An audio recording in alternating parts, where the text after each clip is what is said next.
Hola compañeros y doctor, nosotros somos el equipo 5 y el día de hoy les vamos a presentar el último tema de nuestro temario de cirugía que es traumatismo toracoabdominal.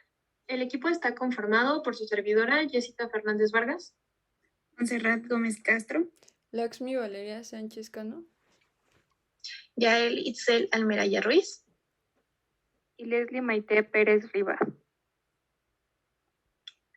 Ok, entonces vamos a comenzar con nuestra presentación. Mientras se va haciendo grande esta parte, vamos a comenzar definiendo lo que es el traumatismo. Es muy importante mencionar que el traumatismo va a ser toda aquella alteración celular que se dé por el cambio de energía entre el entorno y el paciente que va a superar la resistencia de nuestro organismo y se va a complicar consecuentemente con la muerte celular secundaria a isquemia y reperfusión. Nos podríamos preguntar cuál es la importancia de este tema en la medicina. Bueno, pues el traumatismo corresponde a la primera causa de mortalidad en aquellos pacientes que tienen de 1 a 44 años de edad y corresponde a la tercera causa en todos los grupos etarios. Entonces, como podemos ver, es un gran problema de la salud pública. Ahora sí, para entrar en materia del tema, comenzaremos hablando de lo que es la valoración primaria.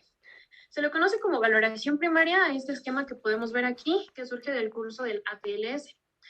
Lo que pretende este curso es identificar aquellos puntos clave para la atención de un paciente durante la primera hora después de un traumatismo. Se conoce también como hora dorada, aquellos que son clave para poder preservar la vida de la persona. A este esquema de valoración primaria también se le va a conocer en las urgencias médicas como el esquema del ABC, que es la imagen que tenemos del lado izquierdo. Su objetivo es identificar y corregir todos aquellos trastornos que representen un riesgo inmediato para la vida de la persona. Entonces lo vamos a desglosar un poquito.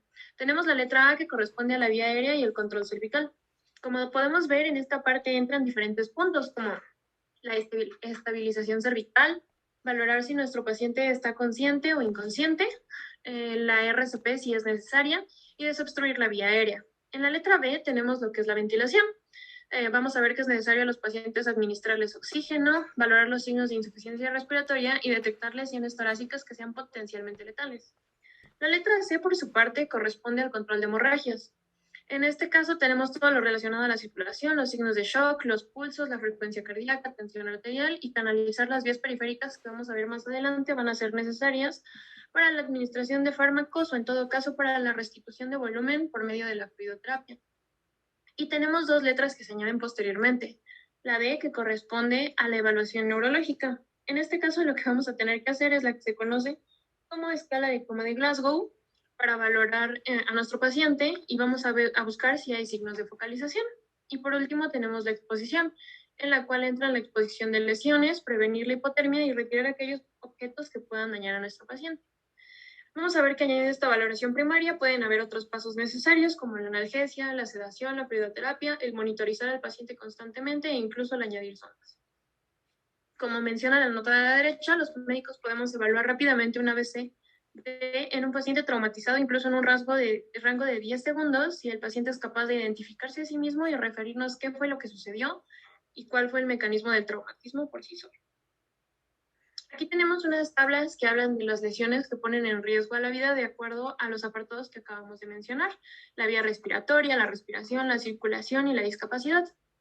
No nos vamos a detener a ahondar en ellos porque los vamos a ir viendo en cada uno de los apartados, pero es importante reconocerlos y recordarlos porque es alrededor de lo que gira esta valoración primaria.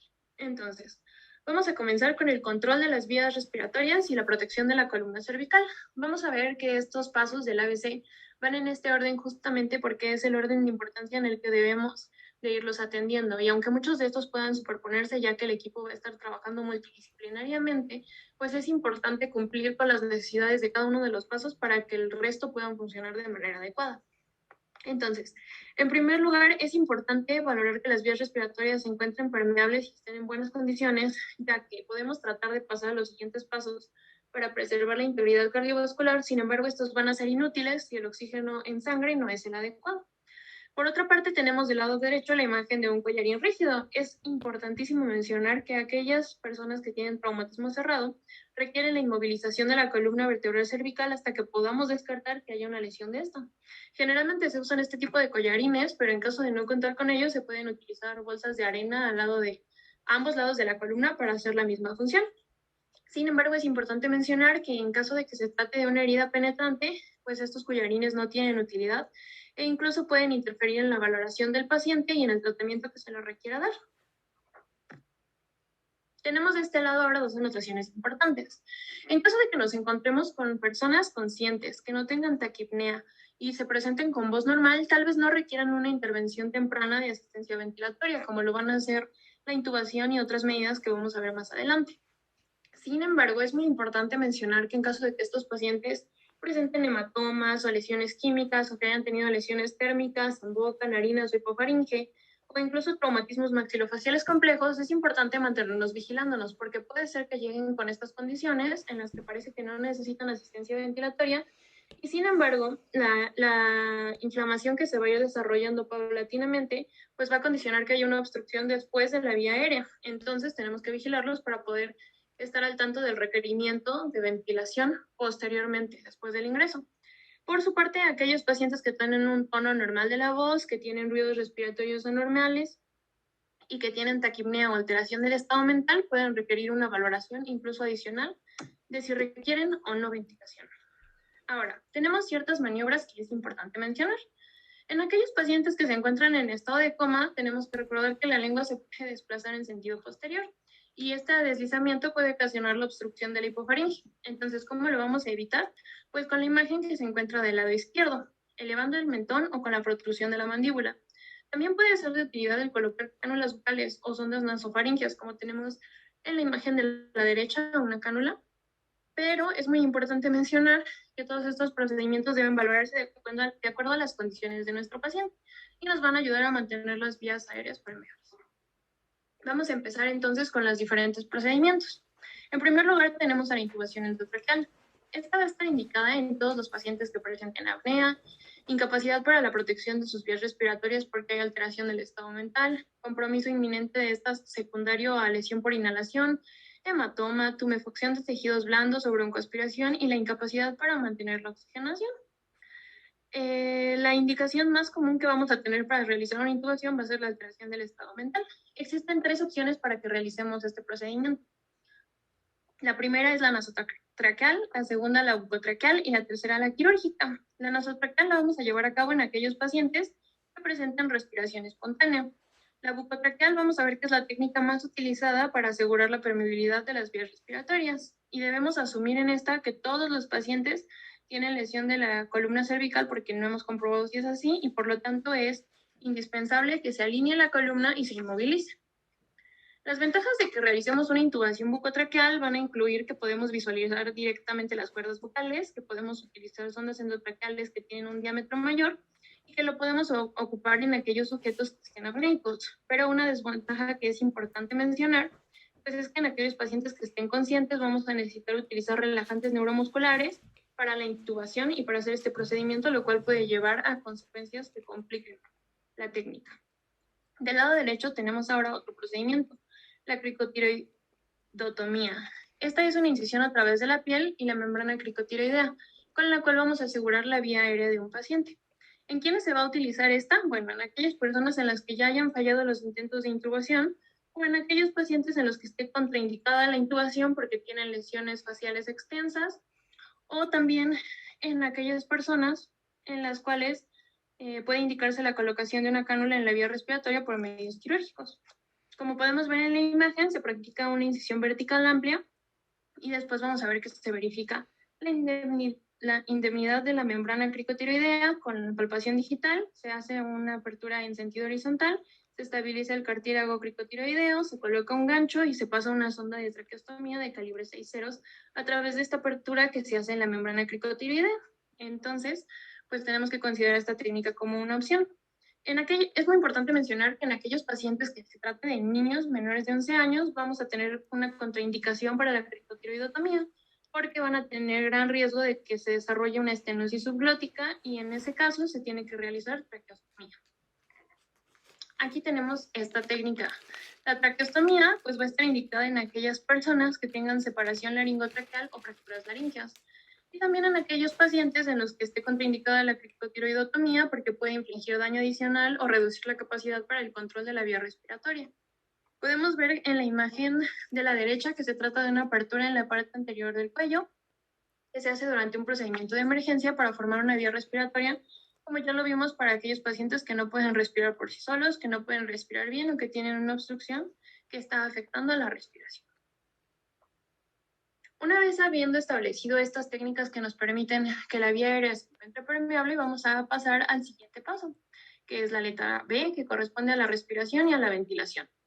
Una vez que ya aseguramos esta permeabilidad, es muy importante asegurar que el paciente tenga la oxigenación adecuada y también la ventilación adecuada. Para esto debemos recordar que todos los pacientes lesionados van a requerir oxígeno complementario y tenemos que estarlos vigilando con la oximetría de pulso, porque van a haber ciertas entidades que van a corresponder a una amenaza inmediata para la vida de nuestro paciente porque van a tener una ventilación inadecuada y correspondientemente pueden llevar a una insuficiencia respiratoria, por lo cual es muy importante que las identifiquemos a la brevedad posible. En primer lugar tenemos el neumotórax atención. El neumotórax atención se va a caracterizar porque los pacientes cursan con disnea o dificultad respiratoria e hipotensión más uno de los siguientes, como puede ser la desviación de la tráquea desde el lado afectado, ruidos respiratorios ausentes o apagados en el sitio de la lesión y enfisema subcutáneo en el lado afectado. Podemos verlo en la radiografía de la parte inferior derecha, justamente señalado por las flechas, esta desviación de la tráquea hacia el lado afectado. Es muy importante mencionar que tanto el neumotórax atención como el neumotórax simple van a ser similares en los signos, en los síntomas y en lo que vamos a detectar en la exploración, pero la hipotensión es justamente el elemento clave que nos ayuda a diagnosticar el cuadro como un neumotórax atención. Para el tratamiento de este, podemos encontrar que en el sitio de la lesión puede ser necesario realizar una descompresión. Entonces lo vamos a ver en la imagen que sigue.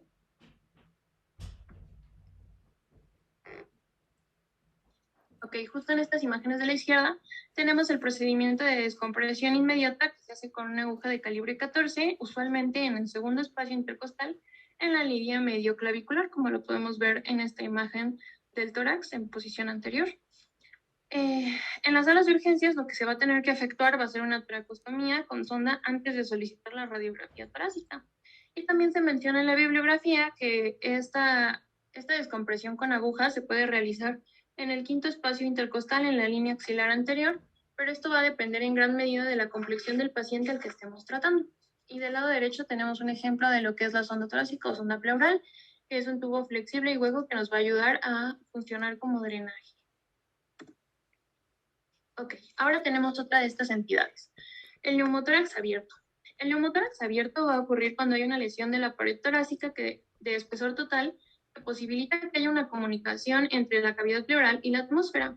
Esto va a comprometer la ventilación porque da un equilibrio entre la presión atmosférica y la presión pleural, lo cual va a evitar que el pulmón tenga su distensión normal, consecuentemente evita la ventilación alveolar y va a producir que nuestro paciente tenga hipoxia e hipercavia.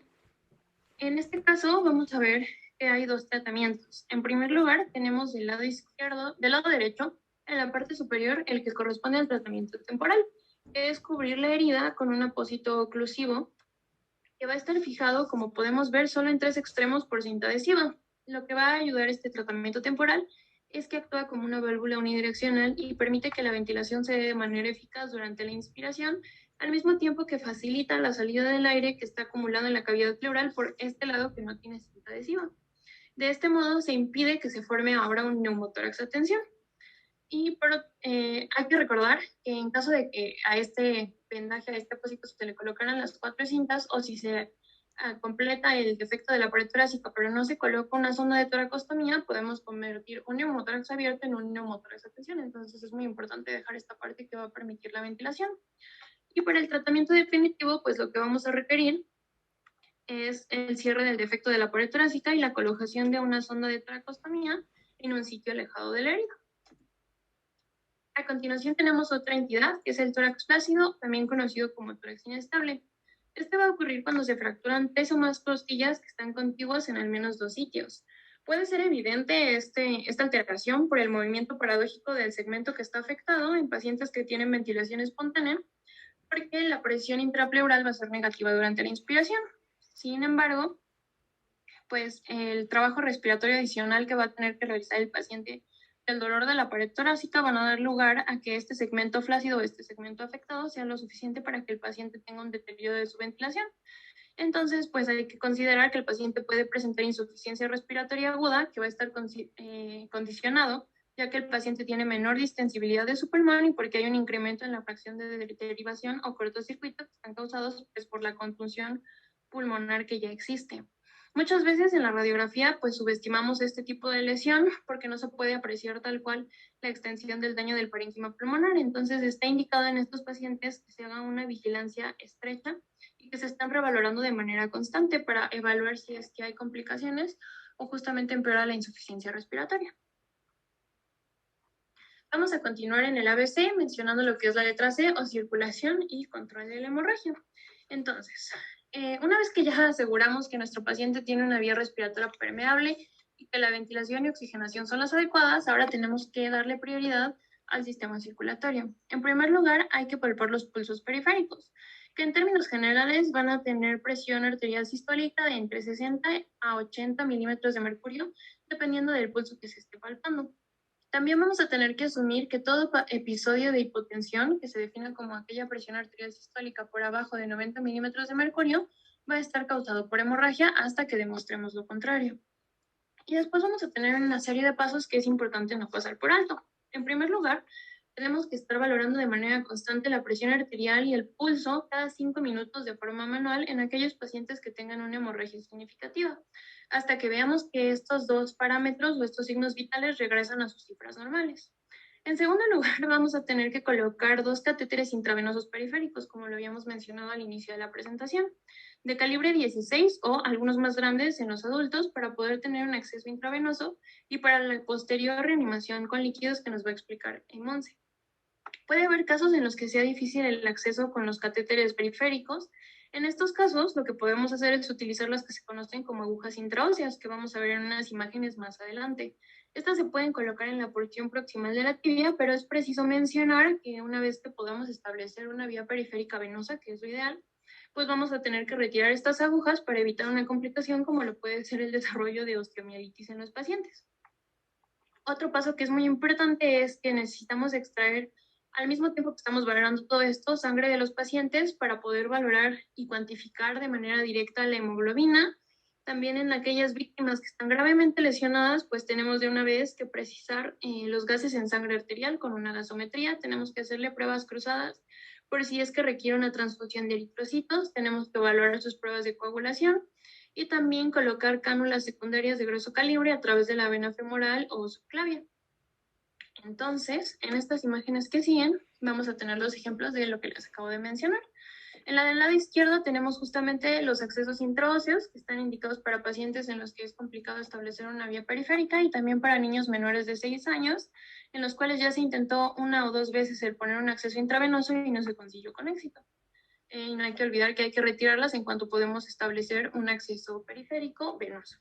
Y en la imagen de la derecha tenemos justamente que las venodisecciones de la vena safena son sitios que también nos van a funcionar muy bien para establecer accesos intravenosos y para administrar líquidos. Entonces, en la imagen que corresponde a la letra A, lo que podemos ver es la localización constante de la vena safena, justamente. En la parte B, lo que podemos ver es la colocación de puntos de sutura en sentido proximal y distal. Y en la letra C lo que podemos ver es cómo se está introduciendo tal cual el catéter intravenoso de calibre 14 y se va a fijar con material de sutura para que por ahí se pasen los líquidos. Ahora lo que tenemos a continuación es justamente el cómo se van a controlar las hemorragias. En primer lugar, si se trata de una hemorragia externa que sea visible, lo que tenemos que hacer es rápidamente hacer la compresión manual de la herida con lo que puede ser un apósito de gasa simple de 10×10, como la que tenemos en esta imagen, y con la mano enguantada, siempre hay que recordar esto, ¿no? El equipo de protección personal es muy importante. Hay que hacer hincapié en una cosa muy importante aquí. Si el volumen de sangre es muy abundante, no es correcto colocar o cubrir con tantos apósitos una herida, porque lo que puede pasar es que la hemorragia continúe, pero de manera inadvertida, porque hay muchas gasas en la parte superior. Y también hay que mencionar que hay que evitar el pinzamiento a ciegas de vasos sanguíneos, porque hay un riesgo de que lesionemos las estructuras adyacentes. Unas muy importantes pues son los nervios, ¿no? ¿En qué casos puede ocurrir esto? Cuando el mecanismo de lesión corresponde a heridas penetrantes que se encuentran en regiones como el cuello, el estrecho torácico superior o en las ingles, porque en estos casos la hemorragia puede ser muy abundante y profusa y se puede originar en planos muy profundos.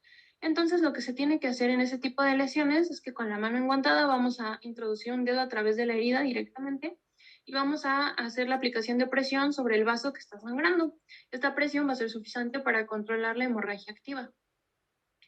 Otro caso que podemos presentar es el de las fracturas expuestas. En este caso, lo que tenemos que hacer es reducirlas con la estabilización con una férula, y puede que esta férula limite la hemorragia externa y sea suficiente para evitar que siga sangrando el paciente o que la hemorragia se disemine hacia los tejidos subcutáneos.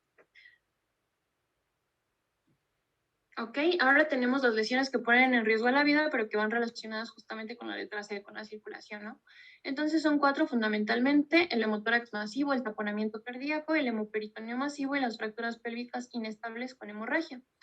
En este caso vamos a tener 3 herramientas esenciales para distinguir uno de otro trastorno, que van a ser las radiografías torácicas, las radiografías de pelvis y la ecografía abdominal dirigida para traumatismos, o conocida como FAST, siempre y cuando esté disponible. Entonces, en primer lugar, lo que tenemos es el hemotórax masivo, que se va a definir como la presencia en la cavidad pleural de más de 1.500 mililitros de sangre, o en caso de que se trate de población pediátrica, más del 25% de volumen sanguíneo del paciente. Debemos mencionar que la única manera realmente confiable de cuantificar la cantidad del hemotórax, de sangre en el hemotórax, va a ser mediante una sonda de toracostomía. ¿Y qué es lo que vamos a apreciar? Pues justamente lo que podemos ver en este lado, en la imagen derecha. Es un hemotórax, y podemos ver en la letra A que la sangre se está desplazando en la cara posterior del tórax, y es más notable que también va a realizar un desplazamiento del tejido pulmonar en la pared torácica. Y en la letra B lo que podemos ver es al paciente en posición erguida, pero la sangre se colecciona en la parte inferior del espacio pleural derecho. Entonces es esta opacidad que se ve aquí señalada por las flechas, y en el otro lado pues la opacidad del lado derecho.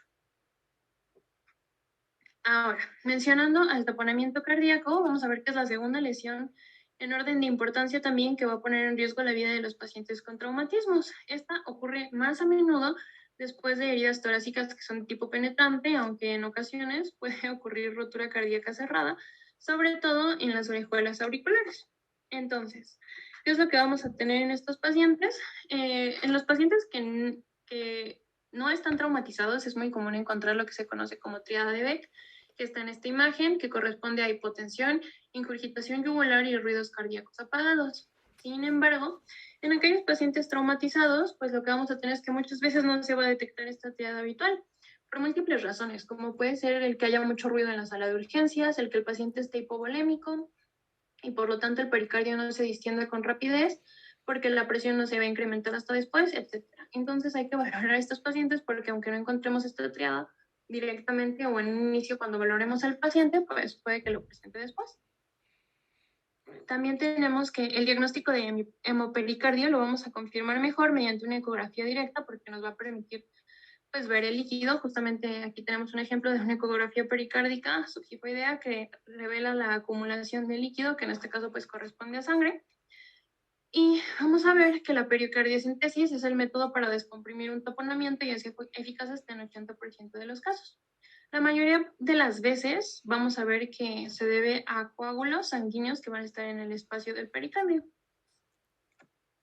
Aquí tenemos justamente una imagen en la cual podemos ver en la parte A, pues donde se hace el acceso al pericardio. Este es un acceso subgifoideo que se hace con la aguja inclinada a 45 grados con respecto a la pared torácica, y va dirigida hacia el hombro izquierdo.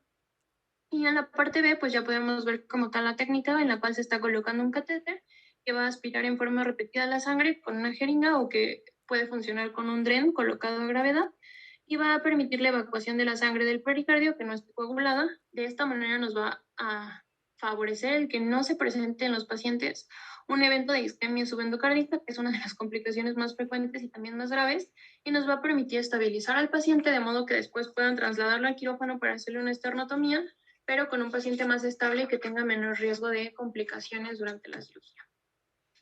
Aquí tenemos una tabla que muestra algunas de las indicaciones de toracotomía en urgencias y también de contraindicaciones. Entonces, entre las indicaciones tenemos un paciente que haya estado en paro cardíaco después de la lesión en pacientes susceptibles de rescate. Y vamos a ver que la manera más, o el criterio más importante para valorar si el paciente es o no susceptible de rescate, pues es el tiempo del cual se le realizó la RCP prehospitalaria. Entonces, tenemos pacientes con traumatismo penetrante del torso con menos de 15 minutos de RCP prehospitalaria, pacientes con traumatismo cerrado con menos de 10 minutos de RCP prehospitalaria y pacientes con traumatismo penetrante de cuello o extremidades con menos de 5 minutos de RCP prehospitalaria. Tenemos también como indicación a aquellos pacientes que tengan hipotensión persistente después de una lesión grave, que se considera hipotensión a la presión arterial sistólica menor o igual a 60 milímetros de mercurio, que está causada por taponamiento cardíaco, hemorragia, embolia de aire. Y como contraindicaciones vamos a tener pacientes con traumatismo penetrante que hayan tenido una RCP de más de 15 minutos de duración y no tengan signos de vida, como es la respuesta pupilar, el esfuerzo respiratorio y la actividad motora, o pacientes con traumatismo cerrado que hayan tenido reanimación cardiopulmonar de más de 10 minutos de duración y tampoco hayan presentado signos de vida o que tengan asistolia sin taponamiento. Aquí tenemos un ejemplo de un algoritmo para tomar las decisiones respecto a la toracotomía en el paciente lesionado que se sometió a reanimación cardiopulmonar, y del lado izquierdo tenemos pues justamente el procedimiento de la toracotomía. Podemos ver en las imágenes cómo se está realizando y la imagen del masaje cardíaco en donde se ven las manos del cirujano dentro del tórax. Entonces lo primero a valorar es el mecanismo de la lesión, si fue un traumatismo contuso, si fue un traumatismo penetrante, si está o no en la mitad superior del cuerpo, y también valorar cuánto duró la reanimación cardiopulmonar.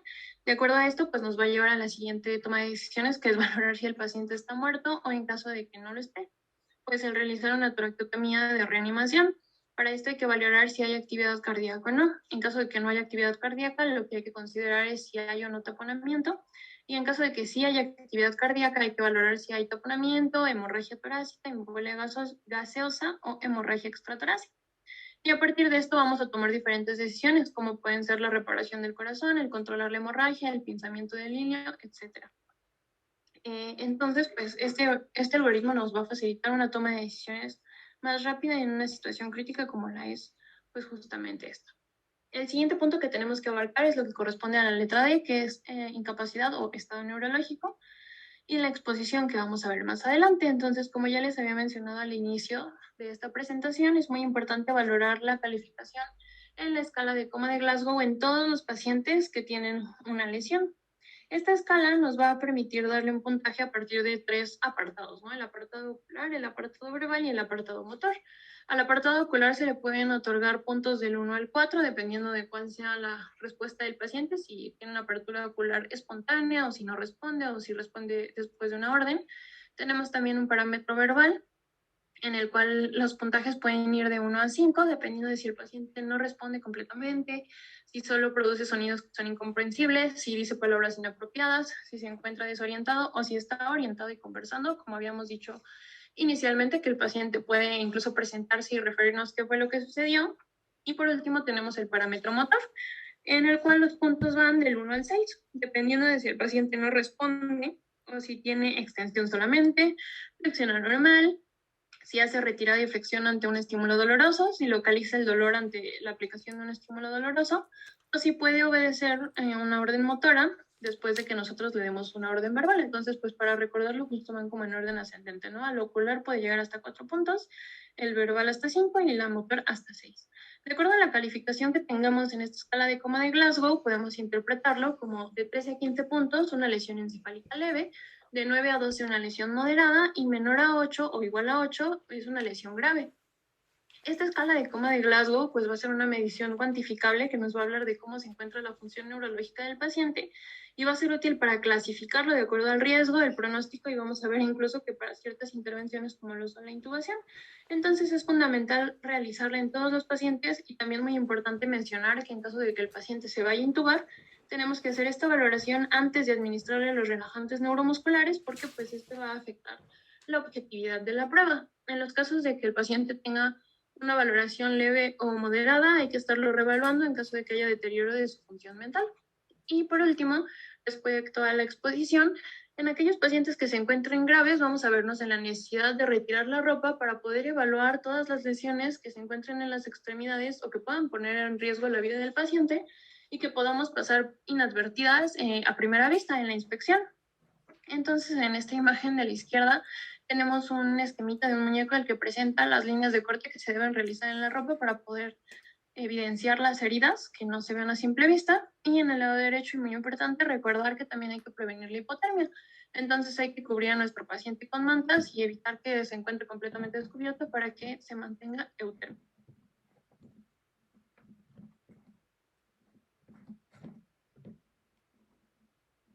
Bien, también es importante recalcar que hay una clasificación del estado de choque y reanimación inicial con líquidos. Es importante recalcar que el objetivo de la reanimación con líquidos consiste en establecer la perfusión ística. Entonces aquí tenemos las clasificaciones que se dividen en 4, tomando varios aspectos. En el caso de la pérdida de sangre tomada en mililitros, en la clase 1 se cuenta que es hasta 750, sin embargo la clase 4 es superior a 2000. La pérdida de sangre en la clase 1 es hasta 15, clase 2 de 15 a 30, clase 3 de 30 a 40 y clase 4 superior al 40%. La frecuencia cardíaca en clase 1 es inferior a 100, la clase 2 superior a 100, clase 3 mayor a 120 y clase 4 mayor a 140. La presión arterial en la clase 1 y clase 2 va a estar normal y en la clase 3 y 4 va a estar disminuida. La presión del pulso en la clase 1 va a estar normal o incrementada, clase 2 y clase 3 disminuida, al igual que la clase 4. La frecuencia respiratoria en clase 1 es de 14 a 20, clase 2 mayor a 20 a 30, clase 3 de 30 a 40 y clase 4 superior a 35. Y finalmente, a nivel del sistema nervioso central, el estado mental. En la clase 1, nuestro paciente va a estar ligeramente ansioso, en la clase 2, ansiedad leve, en la clase 3 con ansiedad y confusión, y finalmente en la clase 4 más grave, confusión y letargo. La siguiente, por favor.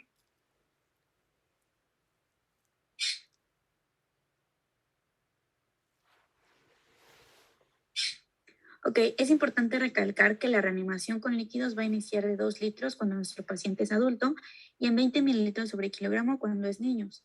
Se va a administrar solución cristaloide isotónica, con lo cual por lo regular se utiliza solución de Ringer con lactato por vía intravenosa y con rapidez. Es importante recalcar que en caso de hipotensión persistente, cuando nuestro paciente tiene una presión arterial sistólica menor a 90, la tendencia actual va a consistir en activar un protocolo de transfusión masiva. La siguiente, por favor. Ok, aquí tenemos 3 situaciones. En el caso de que respondan, aquí los pacientes que se encuentran estables o tienen buena respuesta al tratamiento inicial con líquidos, vamos a encontrar que aquí va a estar poco probable que tengan una hemorragia continua significativa y puede realizarse de manera ordenada la valoración secundaria. Sin embargo, cuando hay un caso intermedio, cuando no hay respuesta, aquí nuestro paciente va a tener hipotensión persistente, pese a la reanimación intensiva con líquidos. En estos sujetos se necesita la identificación inmediata de la causa de esta hipotensión con intervenciones apropiadas para evitar resultados letales. Y finalmente, en el caso más grave, cuando hay respuesta transitoria, aquí vamos a identificar que los pacientes van a reaccionar de modo inicial a la reposición volumétrica con mejoría de los signos vitales. Sin embargo, aquí van a mostrar de nuevo cuenta un deterioro del estado hemodinámico. Entonces aquí pues puede ser un poco complejo realizar el tratamiento definitivo ante esta recaída. La siguiente, por favor. Ok, vamos a hablarlo cuando hay hipotensión persistente. Aquí los pacientes con inestabilidad hemodinámica continua, tanto si responden o no al tratamiento inicial, van a necesitar valoración sistemática y tratamiento oportuno. Así que como médicos de primer contacto debemos de tener en cuenta y ser conscientes de las 4 categorías que es el estado de choque. Tenemos que es hipovolémico cuando hay disminución de la precarga, disminución del gasto cardíaco y puede ser a causa de hemorragia, fuga capilar o pérdidas gastrointestinales, que es cardiogénico cuando hay un incremento de la precarga, al igual que de la poscarga, con una disminución del gasto cardíaco y puede ser ocasionado por arritmias, insuficiencia cardíaca y valvulopatías. Puede ser obstructivo cuando hay una disminución de la precarga y del gasto cardíaco por taponamiento cardíaco, neumotórax, atención.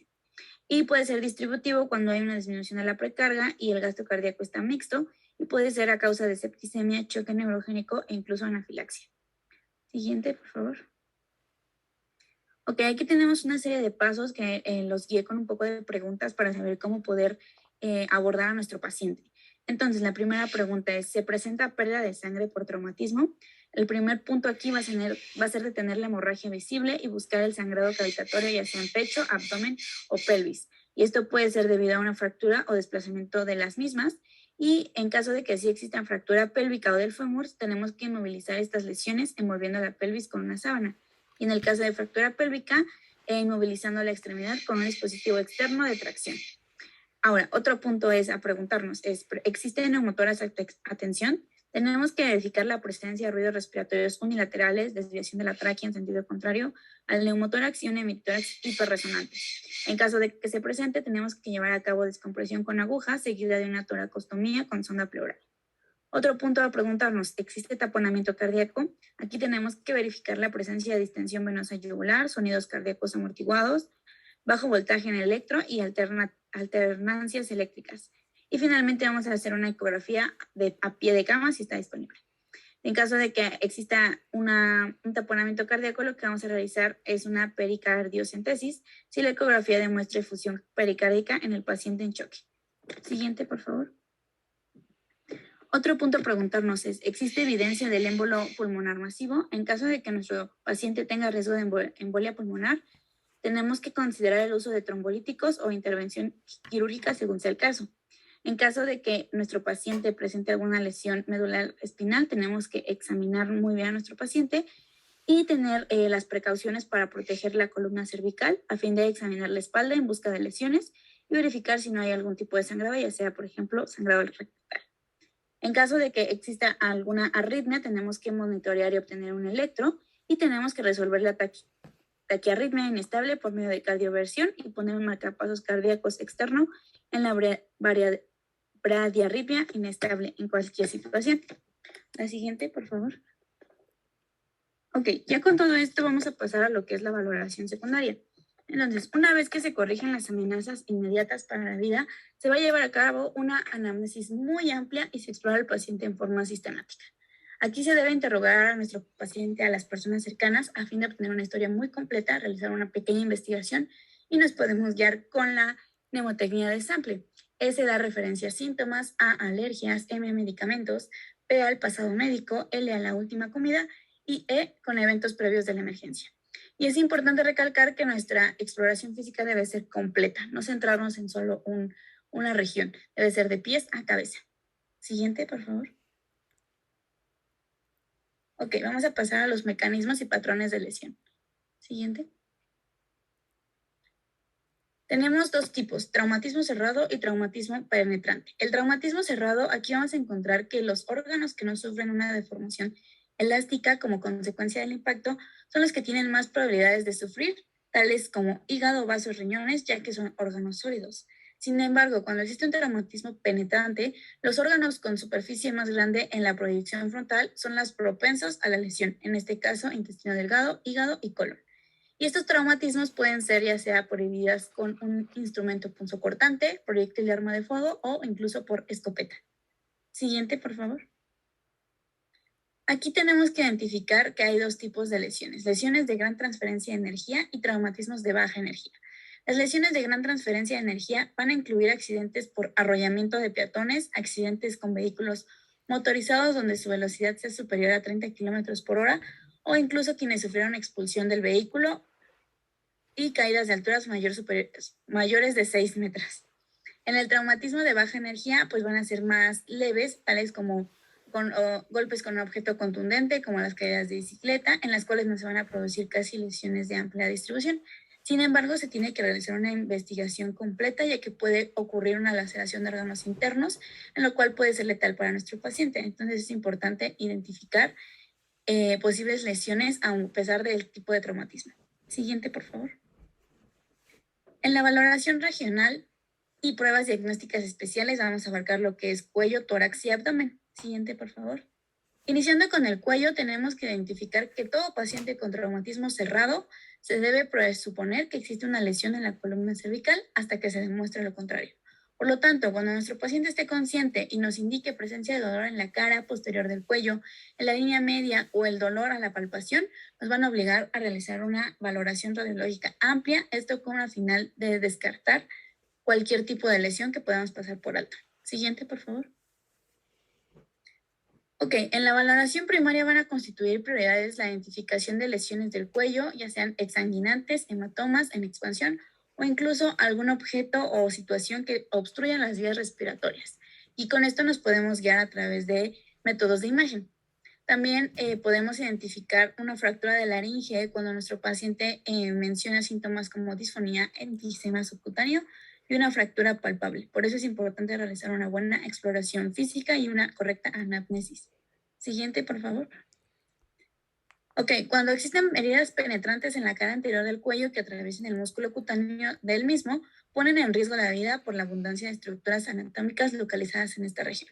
Entonces, en su lado izquierdo vamos a encontrar a nuestro paciente, en lo cual vamos a dividir en 3 zonas, como se muestra en la imagen. Tenemos que identificar cómo está nuestro paciente. Si está hemodinámicamente inestable, es decir, hay hemorragia incoercible con signos mayores como hemoptosis masiva, hematoma en expansión rápida. O incluso si está hemodinámicamente estable, teniendo signos menores tales como disfagia, hemorragia venosa, enfisema subcutáneo, hematoma, disfonía, estridor y odinofagia, tenemos que identificar en qué zona se encuentra y en estos casos vamos a realizar una exploración quirúrgica para ver qué está sucediendo con nuestro paciente. Sin embargo, si nuestro paciente está asintomático, pero la zona 1 está así como que llamándonos la atención, realizando una angiografía, una esofagograma y una broncoscopía y salen positivas o con algún tipo de alteración, igual realizamos exploración quirúrgica. Cuando se encuentra zona 2 o zona 3, lo único que vamos a realizar es una observación de nuestro paciente para ver si no desarrolla algún tipo de complicación. Siguiente, por favor. Ok, pasando a tórax, es importante recordar un poco de anatomía, donde vamos a encontrar que por delante del relieve del borde superior del manubrio esternal y ambas clavículas se van a encontrar en el límite superior del tórax. En el límite inferior está representado por el relieve del reborde costal y el apéndice gifoides, extendiéndose por detrás hasta la 12ª costilla.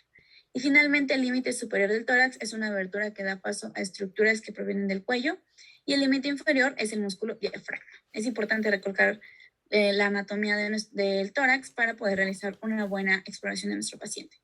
Siguiente, por favor. Ok, cuando existe un traumatismo cerrado al tórax puede afectar tanto pared torácica, columna torácica, corazón, pulmones, aorta torácica y grandes vasos. Sin embargo, es muy raro a la vez que se afecta el esófago. Entonces, la mayor parte de estas lesiones se va a valorar con una correcta exploración física y apoyándonos de una radiografía torácica, así como de una tomografía computarizada, de acuerdo a los resultados iniciales. Entonces, tenemos que hacer énfasis en buscar lesiones vasculares torácicas ocultas, tales como el ensanchamiento del mediastino, así que este es causado por un hematoma alrededor de un vaso lesionado que está contenido por la pleura mediastínica. Siguiente, por favor. Y bueno, también es importante identificar algunos datos de importancia en la radiografía torácica que sugieren un desgarro en la aorta torácica descendente. Tales abarcan como ensanchamiento del mediastino, control aórtico anormal, desplazamiento de la tráquea. En caso de que nuestro paciente tenga sonda nasogástrica, va a haber también un desplazamiento, una imagen apical izquierda, engrosamiento de la región paravertebral derecha o izquierda, depresión del bronquio principal izquierdo, obliteración del espacio aórtico pulmonar, así como un hematoma en el hilio pulmonar izquierdo. Entonces es importante identificar estos datos para evitar complicación de nuestro paciente. Siguiente, por favor.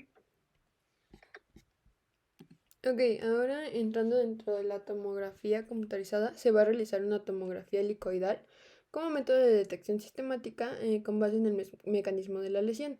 Si fue por un choque con un vehículo motorizado por desaceleración y alta energía con impacto frontal o lateral, es decir, que iba a más de 45 km por hora de impacto frontal y mayor de 36 km por hora de impacto en lateral, se hace una tomografía. También si hay una colisión con un vehículo motorizado y expulsión violenta o una caída mayor de 8.1 metros. O si hay un impacto directo, como puede ser una patada de caballo en el tórax, trineo de nieve o colisión de esquí o con un árbol. La siguiente, por favor.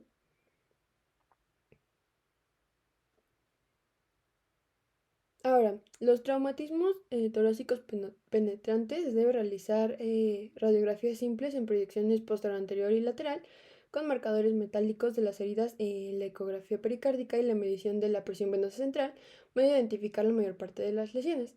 Sin embargo, son excepciones las lesiones de tráquea y de esófago. Se debe efectuar una broncoscopía para valorar la tráquea en pacientes con fuga de aire persistentes a través de sonda, de toracostomía o en presencia de aire en el mediastino. Los pacientes que están estables en términos hemodinámicos con herida por proyectil de arma de fuego que atraviesa el mediastino deben someterse a tomografía para poder establecer el trayecto del proyectil. La siguiente.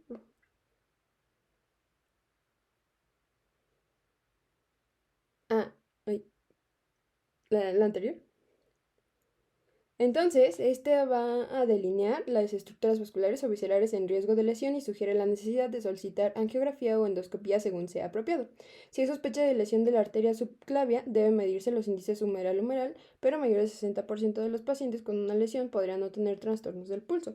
En el caso de heridas identificadas en el tórax, es necesario asumir que ningún traumatismo penetrante está aislado o que solo se limita al tórax, y se debe descartar el daño a cavidades corporales contiguas, como es el abdomen y el cuello. Las radiografías simples van a ser una modalidad de detección eficaz y rápida para poder valorar esto. La siguiente, a ver si por favor. Ahora vamos a ver el abdomen. El abdomen va a constituir un reto diagnóstico. No va a ser necesario establecer en la sala de urgencias qué órganos intraabdominales se encuentran lesionados. Solamente es preciso decidir si se necesita una laparotomía exploradora. La exploración física del abdomen es poco fiable para tomar esta decisión y el consumo de drogas o alcohol o las lesiones cefálicas y medulares van a complicar la valoración clínica. La presencia de rigidez abdominal o el compromiso hemodinámico van a ser indicación para la exploración quirúrgica de urgencia y los métodos diagnósticos van a diferir para traumatismo penetrante y traumatismo abdominal cerrado. Como regla, se va a requerir una valoración mínima para la práctica de la parotomía en heridas por proyectil de arma de fuego o escopeta que atraviesen la cavidad peritoneal, ya que más del 90% de los pacientes tienen lesiones internas graves. La siguiente, por favor. Las heridas en la cara anterior del tronco por proyectiles entre el cuarto espacio intercostal y la sínfisis del pubis, cuya trayectoria se identifica en la radiografía o el sitio de ella, va a indicar penetración peritoneal y deben valorarse mediante la parotomía.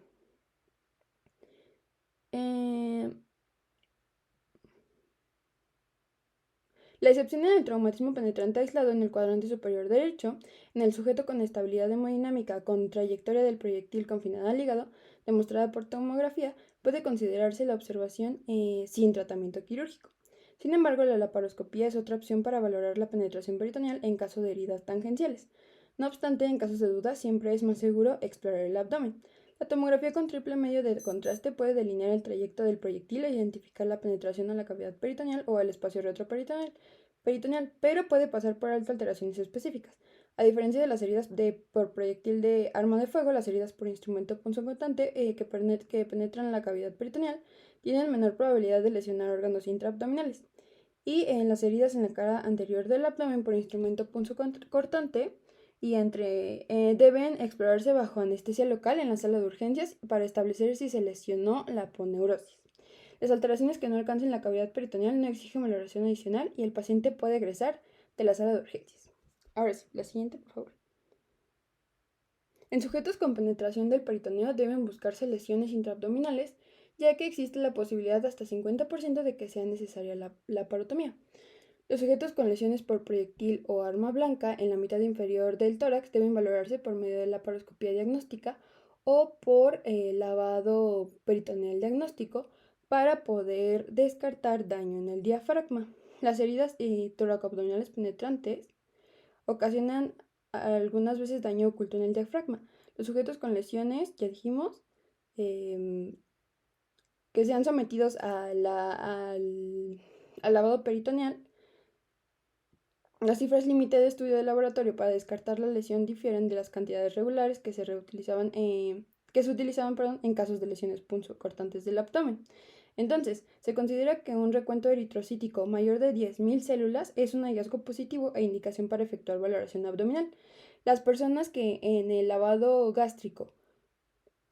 peritoneal, tienen un recuento eritrocítico de 1.000 células a 10.000 células deben ser objeto de laparoscopía o de toracoscopía. En la siguiente, por favor. Y pues aquí tenemos una imagen en donde se muestra el lavado peritoneal diagnóstico que se realiza a través de una incisión infraumbilical, a menos que el paciente tenga fractura pélvica o que la mujer esté embarazada. En la imagen A podemos apreciar que se practica una disección cortante sobre la línea blanca y se introduce el catéter hacia la pelvis, mientras que en la imagen B se observa que se realiza aspiración del contenido abdominal con una jeringa de 10 mililitros. La siguiente, por favor. En la mayor parte de los centros traumatológicos, el traumatismo abdominal cerrado se va a valorar con FAST, que es la ecografía abdominal dirigida para traumatismos, el cual ha sustituido al lavado peritoneal. La FAST no tiene sensibilidad del 100%, de tal forma que aún no se recomienda la aspiración peritoneal diagnóstica en individuos con inestabilidad hemodinámica, sino una fuente definida de hemorragia para descartar la hemorragia intraabdominal. Y pues esta se va a utilizar para reconocer la presencia de líquido libre intraperitoneal. La siguiente, por favor. La presencia de líquido libre intraperitoneal en la bolsa de Morrison, en el cuadrante superior izquierdo y en la pelvis. Este método va a ser muy sensible para detectar líquido intraperitoneal con volúmenes mayores de 250 mililitros, pero no va a ser un método confiable para establecer el origen de la hemorragia o la gravedad de la lesión de los órganos sólidos. Entonces aquí podemos ver en el ultrasonido la presencia de líquido entre el hígado y el riñón. También aquí vemos la presencia de líquido y en esta otra imagen la presencia de líquido en la pelvis. En la siguiente. Entonces, los pacientes con líquido en el estudio con FAST, es decir, que tengan una FAST positiva, no tienen indicación inmediata para realizar la parotomía. Y si se encuentran estables desde el punto de vista hemodinámico, deben someterse a tomografía para poder determinar la gravedad de las lesiones. En esta imagen tenemos la gradación de las lesiones mediante la escala de la American Association for the Surgery of Trauma, que es un componente fundamental del tratamiento no quirúrgico de la lesión de los órganos sólidos.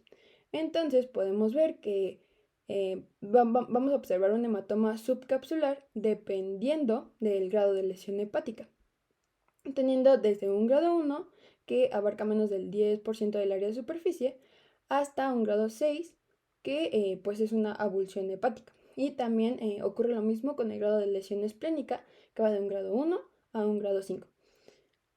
Datos adicionales que pueden encontrarse en la tomografía en pacientes con lesiones de órganos sólidos incluyen fuga del medio de contraste, cantidad de la hemorragia intraabdominal y la presencia de pseudoaneurismas. La tomografía también va a estar indicada para sujetos estables en términos hemodinámicos que tengan signos poco fiables en la exploración física.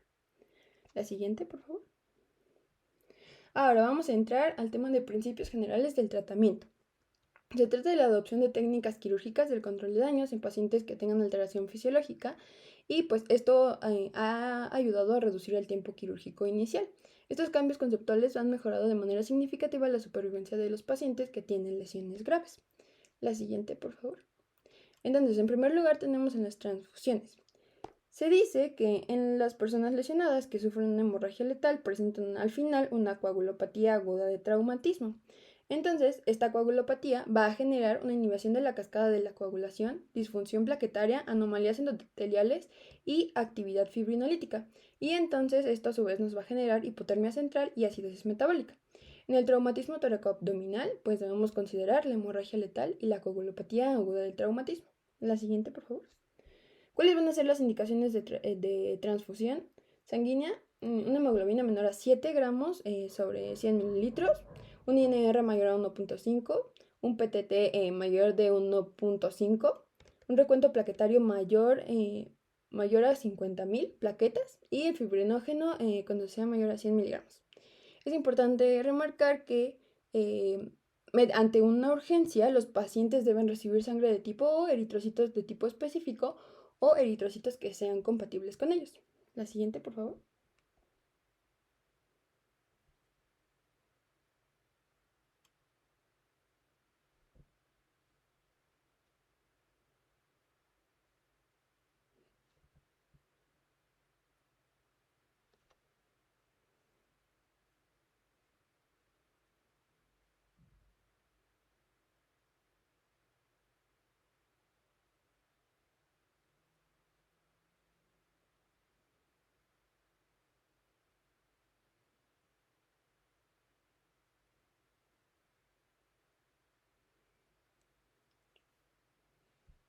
Una disculpa, amigas. ¿Pueden ver la presentación? Sí, ya se ve. Muchas gracias. Sí. Bueno, entonces, como les decía, es importante que ante una urgencia se reciba sangre de tipo O, los pacientes reciban sangre de tipo O, eritrocitos de tipo específico o eritrocitos que sean compatibles. La siguiente, por favor.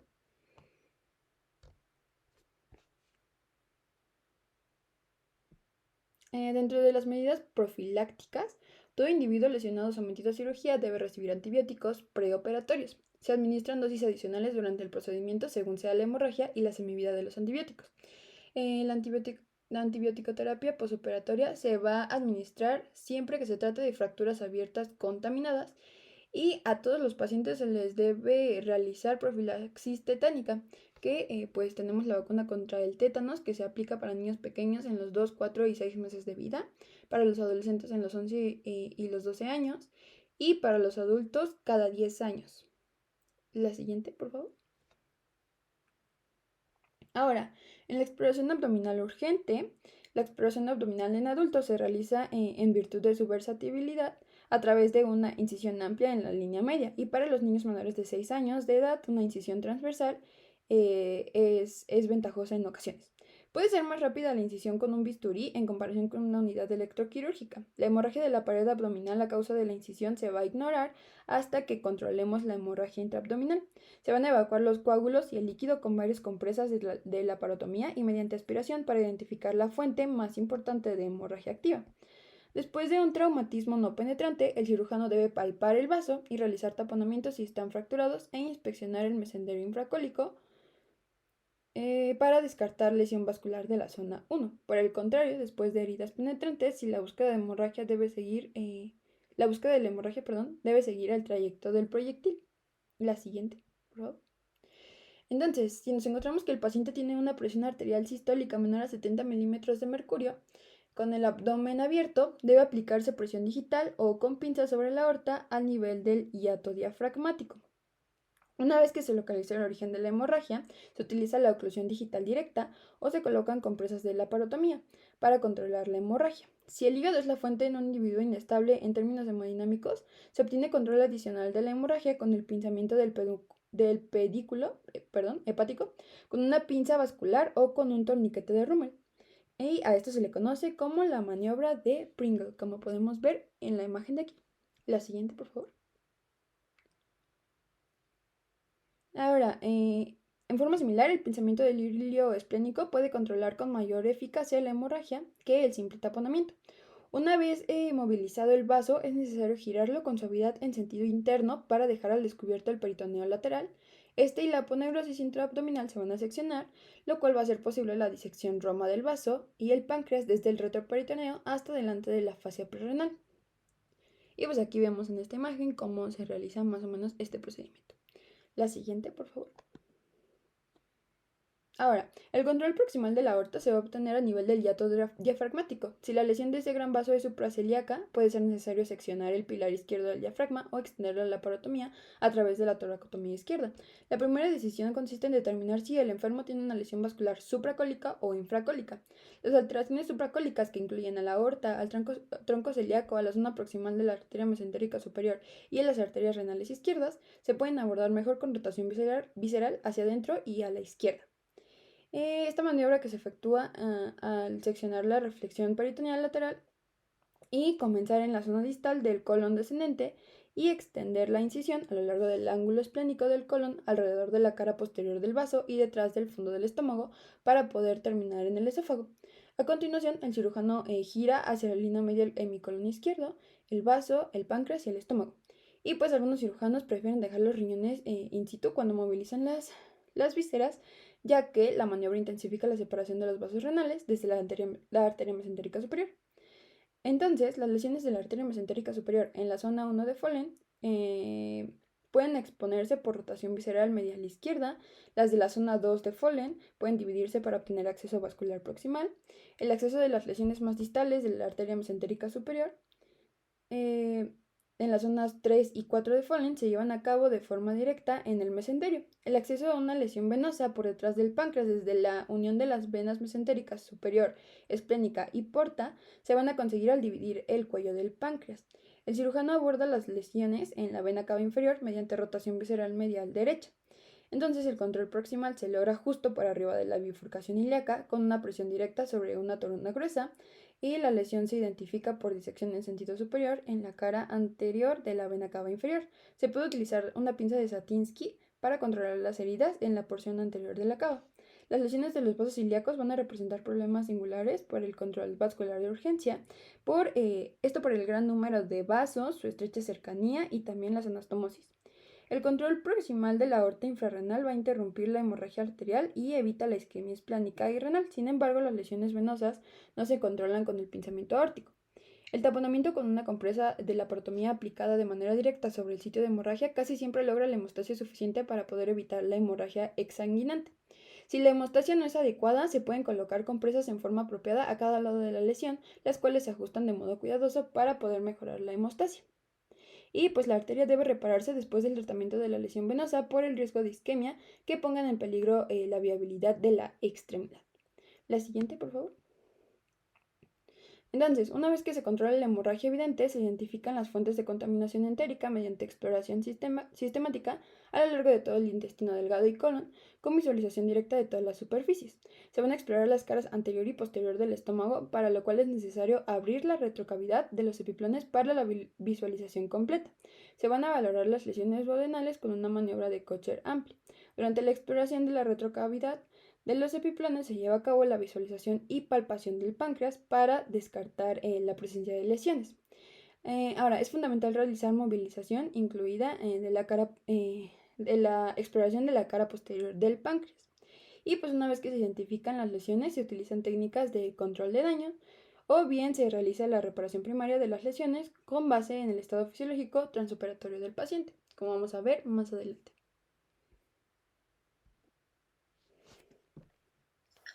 Bueno, esta cirugía de control de daños se va a caracterizar por ser un ciclo vicioso hemorrágico, el cual es una combinación letal de los siguientes factores: coagulopatía, hipotermia y acidosis metabólica. La siguiente, por favor. Gracias. ¿Cuáles van a ser los objetivos de la cirugía de control de daños? Principalmente el controlar la hemorragia quirúrgica y limitar la contaminación gastrointestinal quirúrgica. Las indicaciones de la misma va a ser que el paciente presente hipotermia resistente con una temperatura menor a 35 grados centígrados, acidosis profunda, que es un pH arterial menor a 7.2, como déficit de base menor a 15 milimol por litro y una coagulopatía incontrolable. Del lado derecho vemos una imagen que representa el ciclo vicioso hemorrágico, en la cual prácticamente vamos a observar que una vez que se inicia el ciclo, cada componente va a incrementar al otro. Esto va a producir una espiral descendente y por último una arritmia letal. La que sigue, por favor. En estas imágenes observamos el cierre temporal del abdomen, en el que va a incluir cubrir las asas intestinales con un campo estéril, fenestrado subaponeurético de 45 por 60 centímetros, que es lo que se representa en la imagen A. Posteriormente, la colocación de drenes de Jackson-Pratt y a continuación una compresa de tela, como lo vemos en la imagen B, para después ocluir con un campo quirúrgico autoadhesivo estéril, que es lo que vemos en la imagen C y D. La siguiente, por favor. Vamos a pasar al tratamiento de lesiones específicas. Entonces vamos a comenzar con las incisiones torácicas y primero con la toracotomía anterolateral. Esta se va a realizar con el paciente en decúbito dorsal, pues se considera que es la mejor incisión para la exploración urgente del tórax. Esta se va a practicar en el quinto espacio intercostal, en la línea inframamaria, como se muestra en la imagen, y si es necesario el acceso a ambas cavidades pleurales, la incisión original se va a extender a través del esternón con un cincel en una toracotomía bilateral. Si se divide el esternón, deben ligarse las arterias mamarias internas, esto pues para evitar una hemorragia. Y es un método recomendado para el acceso a la arteria subclavia izquierda. Esto va a recurrir a una toracotomía anterolateral en el cuarto espacio intercostal, con extensión a la región external superior e incisión supraclavicular izquierda. Esta se conoce como toracotomía en trampilla, que la vamos a ver en unos momentos. La siguiente, por favor. Bueno, tenemos esta toracotomía bilateral, en la cual en la imagen del lado izquierdo justo vemos como una representación de la misma. Esta va a proporcionar exposición a ambas cavidades torácicas y el corte del esternón requiere ligadura individual de los extremos proximal y distal de las arterias mamarias internas por debajo del esternón. Esta principalmente pues, nos va a exponer a lo que es el corazón, pulmones, aorta descendente, ileo pulmonar y esófago. Para el control de los grandes vasos puede dividirse la porción superior del esternón y se considera la extensión a la incisión hacia el cuello. La siguiente, por favor. Entonces, bueno, ahora sí, como les había dicho, tenemos a esta toracotomía en trampilla que prácticamente sirve para el acceso a la arteria subclavia izquierda. Este procedimiento es apropiado después de una toracotomía de reanimación, pero puede tenerse mejor acceso a la arteria subclavia izquierda a través de una esternotomía con extensión supraclavicular. Si la arteria subclavia izquierda se lesiona fuera del estrecho torácico superior, puede obtenerse el control vascular con una esternotomía con reparación definitiva a través de una incisión supraclavicular. La esternotomía media de urgencia se va a efectuar sobre todo en heridas punzocortantes anteriores en el corazón, extensión cervical para la exposición rápida en pacientes con probable lesión de la porción próxima de la subclavia, el tronco arterial brachiocefálico o la arteria carótida proximal. Debe tenerse cuidado de evitar la lesión de los nervios frénico y vago, que van a pasar sobre la arteria subclavia, mientras que el nervio laringio recurrente discurre por detrás de estas estructuras. La siguiente, por favor. Bueno, vamos a tener a la toracotomía posterolateral. Esta se va a utilizar para la exposición de lesiones en la cara posterior de la tráquea o los bronquios principales cerca de la carina. Esta es una toracotomía posterolateral, pero derecha. En el caso de los desgarros de la aorta descendente o de alteraciones esofágicas intratorácicas, tenemos a la toracotomía posterolateral izquierda. La siguiente, por favor. Ahora, vamos a tener a las lesiones torácicas. Estas, las lesiones más comunes por traumatismo torácico cerrado y penetrante, van a ser hemotórax y neumotórax. Y más del 85% de los pacientes puede tratarse de manera definitiva con una sonda torácica. Las indicaciones para toracotomía van a incluir hemorragia continua o hemorragia inicial significativa a través de la sonda de toracostomía y diagnósticos específicos identificados por métodos de imagen, que prácticamente es lo que vemos en el cuadro. Son las múltiples indicaciones que se tienen para esta situación. Los pacientes que se presentan en forma tardía van a constituir un motivo de preocupación e incluso si el volumen inicial de salida de la sonda torácica es de 1.5 litros, si cesa tal exposición y se reexpande el pulmón, puede tratarse el paciente sin intervenciones operatorias. Esto a condición de que haya estabilidad hemodinámica. La siguiente, por favor. Pasando a este apartado de grandes vasos, vamos a tener que las laceraciones simples de la aorta ascendente o el arco aórtico transverso pueden repararse con aortorrafia lateral. La reparación de las lesiones en la cara posterior o aquellas que requieran injertos de interposición del arco son indicación para derivación cardiopulmonar y la reparación de lesiones complejas puede exigir el paro circulatorio. Las lesiones del tronco arterial brachiocefálico se reparan con técnica de exclusión. Esto va a evitar la necesidad de instalar derivación cardiopulmonar. Y las lesiones de la arteria subclavia se van a reparar por medio de la arteriografía lateral o interposición del injerto. La siguiente, por favor.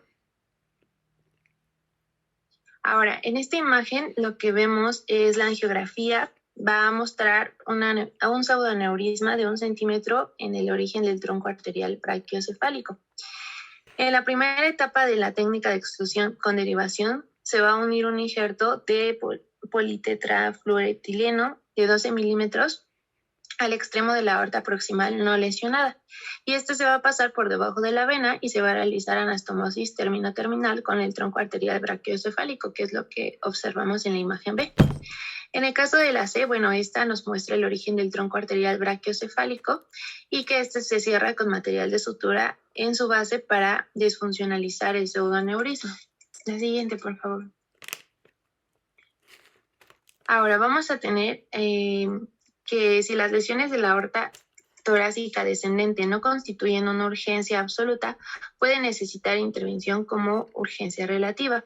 Y algo muy importante que debemos de tener en mente es que se debe de evitar la rotura de la aorta. En la imagen del lado derecho vemos que cuando se repara un desgarro de la aorta torácica descendente, la irrigación de la médula durante el pinzamiento de la aorta se logra mediante una derivación parcial de las cavidades izquierdas del corazón y se introduce una cánula venosa en la vena pulmonar superior izquierda porque es menos propensa al desgarro que la aurícula izquierda. La siguiente, por favor.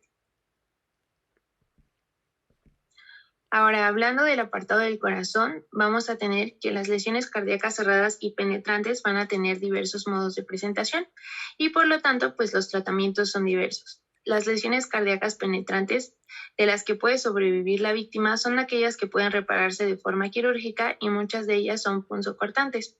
Entonces, antes de intentar la reparación de la lesión, se controla la hemorragia. En el caso de heridas de las aurículas, vamos a utilizar la pinza de Satinsky. En heridas ventriculares, presión de dedos. En lesiones grandes radiadas, el catéter de Foley. En el caso de desgarro del ventrículo izquierdo, grapas cutáneas. Y en el caso de arma de fuego, como es el caso de lesiones radiadas o con contusión y muy friable, el pegamento quirúrgico. La siguiente, por favor. Ahora, en el caso de la reparación definitiva de lesiones cardíacas, se va a realizar con sujete continuo con polipropileno de 3 ceros o puntos separados, con material de sutura de 2 ceros y el empleo de soportes. En el caso de lesiones adyacentes a las arterias coronarias, se van a reparar con puntos de colchonero horizontales, ya que los puntos continuos causan la oclusión de la coronaria e infarto distal. Y en el caso de las lesiones valvulares o defectos de tabique, no requieren una reparación inmediata. Esto por circulación extracorpórea. La siguiente, por favor. Ahora, el daño a estructuras internas del corazón, pues se debe de realizar una ecocardiografía, esto para diagnosticar las lesiones y cuantificar el efecto del gasto cardíaco. Estos van a tender a evolucionar, por lo que se debe de llevar una vigilancia, puesto que se puede presentar contusión cardíaca, taquicardia persistente o trastornos del ritmo, taponamiento por rotura auricular o del ventrículo derecho. Y en el caso de que exista estabilidad hemodinámica, aún así se debe de seguir con esta vigilancia. Obviamente, si el paciente presenta inestabilidad, se realiza la ecocardiografía, en la cual pues se pueden ver irregularidades cinéticas parietales, líquido en el pericardio, disfunción valvular, rotura de cuerdas tendinosas, entre otras. La siguiente, por favor. Gracias. Ahora, el taponamiento cardíaco. Bueno, pues va a haber compresión del corazón por la acumulación de líquido en el saco pericárdico. Esto va a conllevar a un gasto cardíaco disminuido por consecuencia de una disminución del ingreso de sangre al corazón. Entonces, las lesiones penetrantes pues son menos frecuentes que las lesiones contusas. Se debe de realizar FAST y en el caso de, se va a realizar toracotomía o esternotomía de emergencia en el caso de pericardiocentesis. En la imagen de abajo es para representar lo del taponamiento cardíaco. En el caso de la A vemos al corazón normal y en el caso de la B la presencia del taponamiento. En la C también, pero ya esto a través del estudio ecográfico. La siguiente, por favor. En el caso del paro circulatorio traumático, lo que vamos a ver van a ser sus causas. Entonces vamos a tener que puede ser por hipoxia severa, neumotórax hipertensivo, hipovolemia profunda, taponamiento cardíaco, herniación cardíaca, así como contusión miocárdica severa. La siguiente, por favor.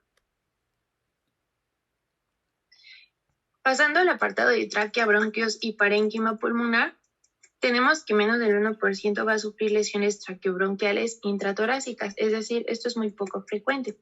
Si se llegan a presentar lesiones penetrantes, esto va a afectar toda la estructura traqueobronquial. Las lesiones cerradas son menos de 2.5 centímetros de la carina y en el caso de que exista fuga masiva de aire, se va a requerir exploración urgente. Entonces, pues se debe de controlar la lesión y para ello se suele colocar una sonda endotraqueal en sitio distal, a la lesión o bronquio principal contralateral. La siguiente, por favor. Entonces, para esta reparación de la tráquea se va a necesitar desbridamiento de tejido, desvitalizado y anastomosis término-terminal con polidioxanona 3 ceros.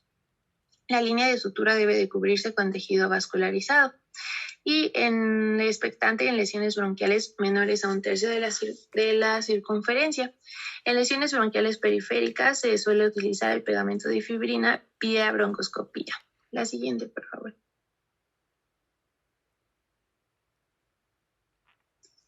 Ya por último tenemos estas imágenes en las cuales vamos a ver los tipos de neumotórax. En la primera del lado izquierdo superior vamos a ver un neumotórax simple.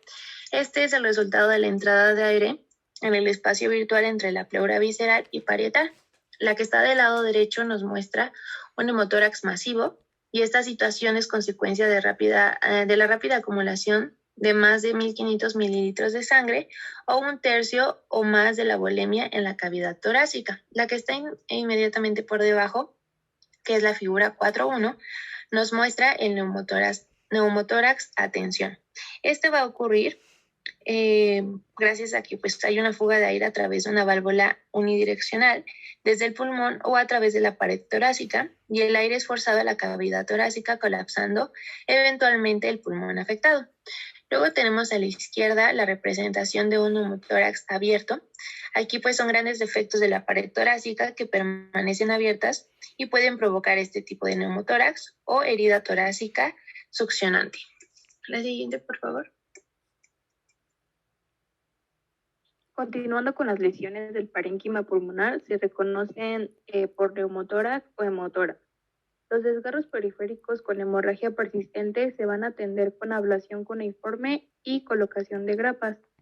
En caso de lesiones centrales, el tratamiento actual incluye la tractotomía pulmonar, que permite la ligadura selectiva de bronquiolos individuales y puntos hemorrágicos. Además, impide la aparición de un hematoma intraparenquimatoso o embolia de aire y reduce la necesidad de ablación formal de los lóbulos.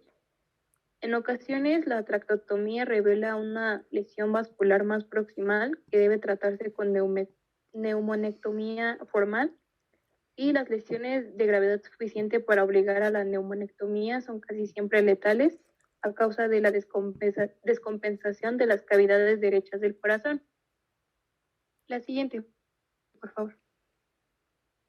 Una lesión parenquimatosa que puede descubrirse durante los estudios de imagen en el tórax es el pseudoquiste pulmonar postraumático, también conocido como neumatocele, el cual sigue por lo regular una evolución clínica benigna y las medidas terapéuticas incluyen tratamiento intensivo del dolor, fisioterapia respiratoria y radiografías torácicas seriadas para vigilar la resolución de la lesión.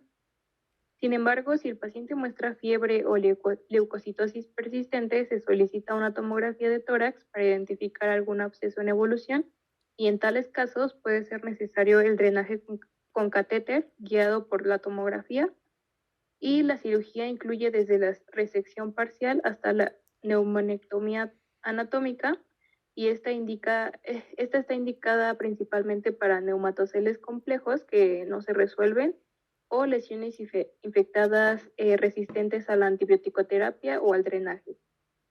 Y bueno, la complicación más común después de esta lesión torácica es el desarrollo de empiema y en este caso está indicado el drenaje percutáneo para las cavidades únicas y sin pared de grosor notorio, o bien la descorticación por medio de una técnica torácica asistida por video en sujetos con loculaciones múltiples o con un espesor de más de 1 centímetro.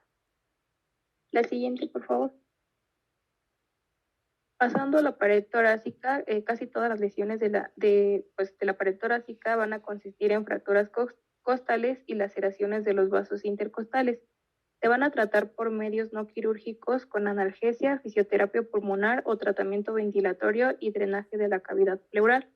Además, se recomiendan los bloqueos costales preliminares con clorhidrato de bupivacaína al 25% en el servicio de traumatología, seguidos de la colocación de catéteres contra el dolor en la pared torácica.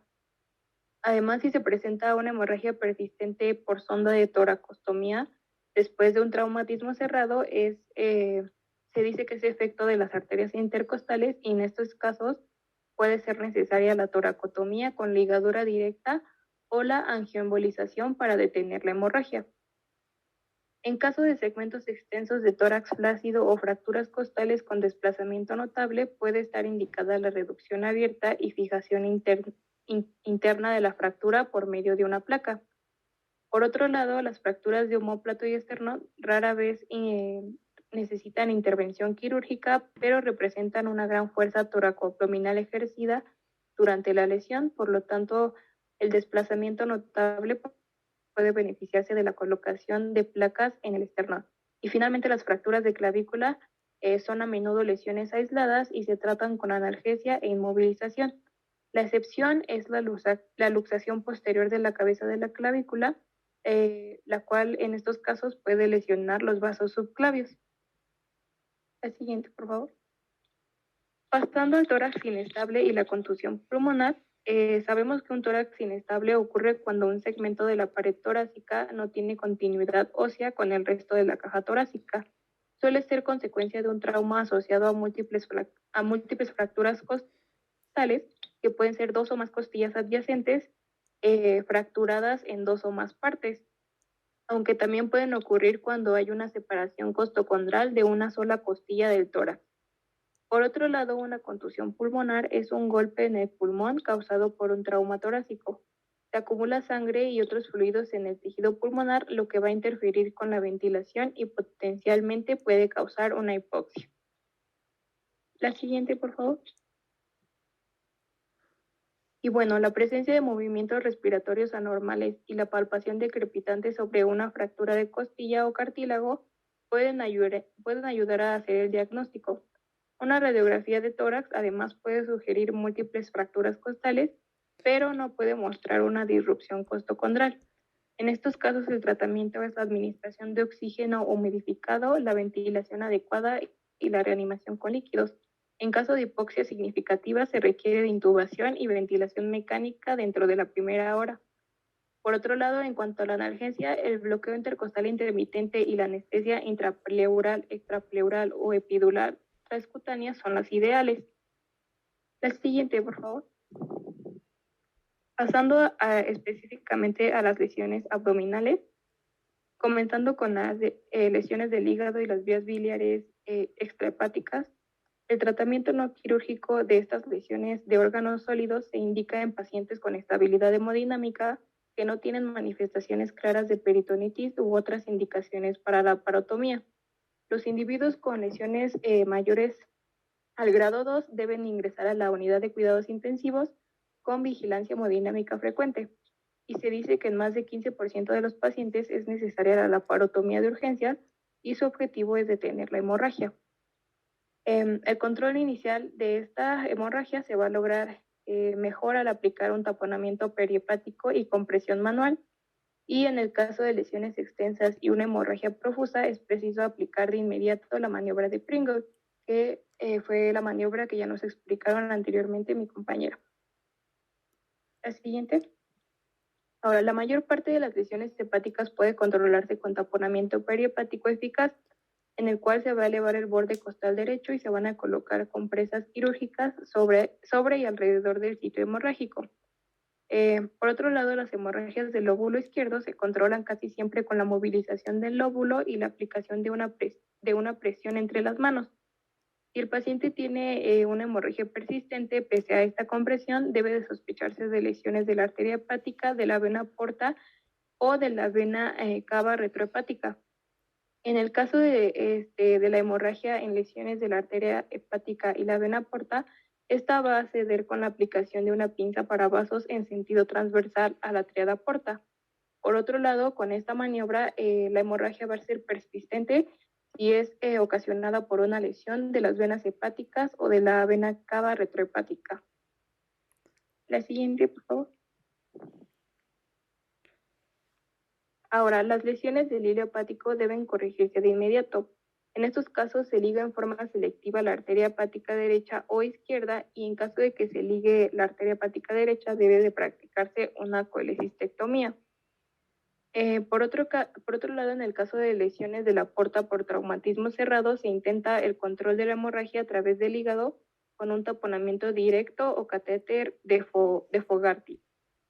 Si la lesión vascular presenta bordes nítidos, en estos casos se va a realizar anastomosis primaria término-terminal, pero si la lesión es destructiva, está indicada la derivación temporal con la interposición de un injerto en la vena safena invertida.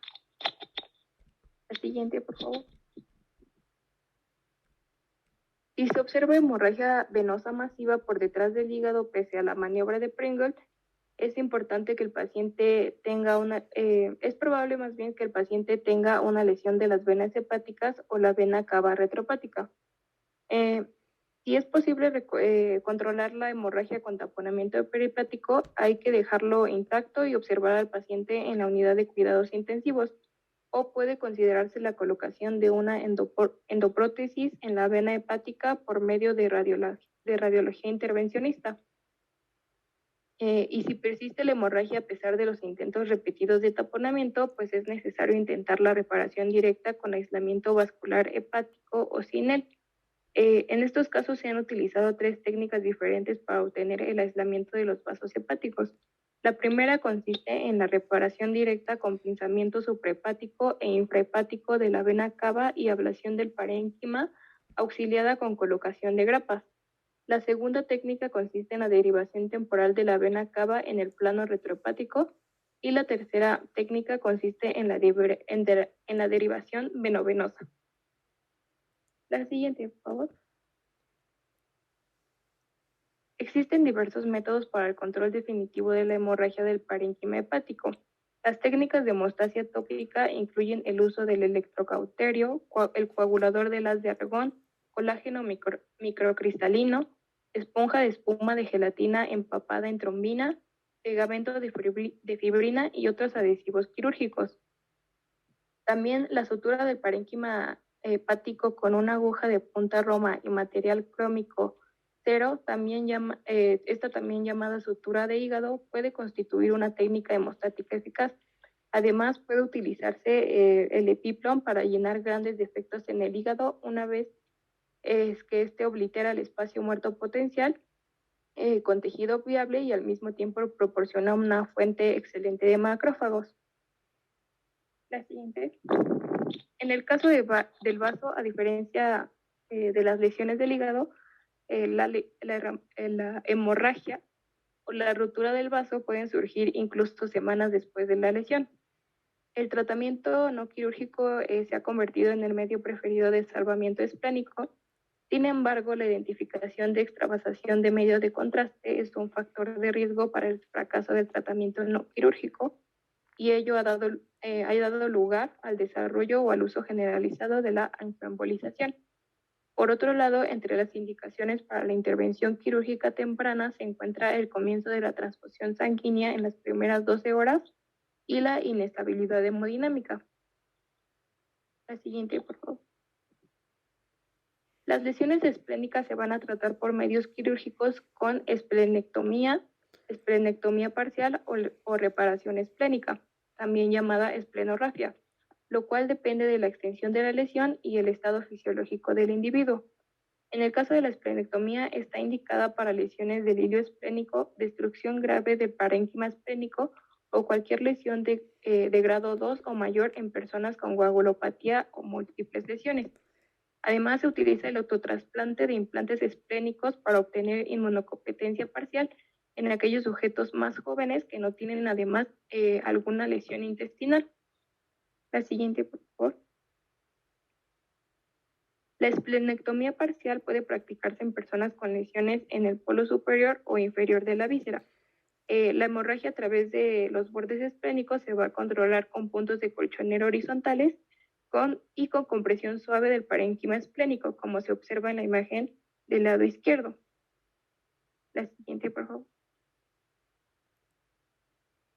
Ahora, en el caso de la esplenorrafia o reparación esplénica, esta está indicada ante la exposición amplia del lecho esplénico con movilización del vaso hasta llevarlo a nivel de la incisión de la pared abdominal y ante la ausencia de lesiones en el pedículo vascular. Al igual que en la reparación de las lesiones hepáticas, la hemostasia en la esplenorrafia se logra con métodos tópicos y rodeando el tejido esplénico lesionado en una malla absorbible y con puntos de sutura con el uso de soportes. Justo como se observa principalmente en la imagen derecha, observamos el vaso cubierto por una malla absorbible. La siguiente, por favor. Ahora, hablando de las lesiones del páncreas, el tratamiento óptimo de este traumatismo pancreático depende del sitio donde se encuentre el daño del parénquima y si la vía biliar común pancreática y el conducto pancreático principal permanecen intactos. En los individuos con contusiones pancreáticas definidas como lesiones que dejan intacto el sistema de conductos, pueden tratarse por medios no quirúrgicos o con drenaje cerrado con succión si se lleva a cabo una laparotomía por otras indicaciones. En el caso de sujetos con lesiones pancreáticas proximales, es decir, las situadas a la derecha de los vasos mesentéricos posteriores, estos se tratan con aspiración cerrada y drenaje. Por su parte, las lesiones de la zona distal del páncreas se van a atender de acuerdo con la integridad de los conductos de la glándula. Los individuos con interrupción distal de los conductos deben someterse a una pancreatografía distal, de preferencia con conservación del vaso. La siguiente, por favor. Y bueno, las lesiones de la cabeza del páncreas añaden un elemento adicional de complicación porque la porción intrapancreática del colédoco va a atravesar esta área y a menudo converge con el conducto pancreático. Entonces, el tratamiento definitivo de la lesión va a incluir la división del colédoco por arriba de la primera porción del duodeno, con una ligadura del extremo distal y una reconstrucción con coledocoyeyunostomía en Y de Rous. Para aquellas lesiones de la cabeza del páncreas que sí van a afectar el conducto pancreático principal, pero no la porción intrapancreática del colédoco, en esos casos existen muy pocas opciones. Rara vez está indicada la pancreatectomía distal aislada porque esta implica la resección amplia de la glándula normal y con el riesgo de causar insuficiencia pancreática resultante. Por otro lado, la pancreatectomía central conserva el colédoco y la movilización del cuerpo pancreático hace posible la creación de una pancreatoyeyunostomía en Y de Rous. Este método evita la pancreatoduodenectomía o procedimiento de Whipple, pero en pacientes con lesiones múltiples la complejidad del procedimiento hace más apropiada pues el procedimiento de Whipple. La siguiente, por favor. Y finalmente, como se observa en la imagen, la exclusión pilórica se emplea para el tratamiento de lesiones combinadas del duodeno y la cabeza del páncreas, y para lesiones aisladas del duodeno cuando la reparación duodenal pues no es óptima. Y bueno, esto sería todo por parte del equipo 5. Muchas gracias por su atención.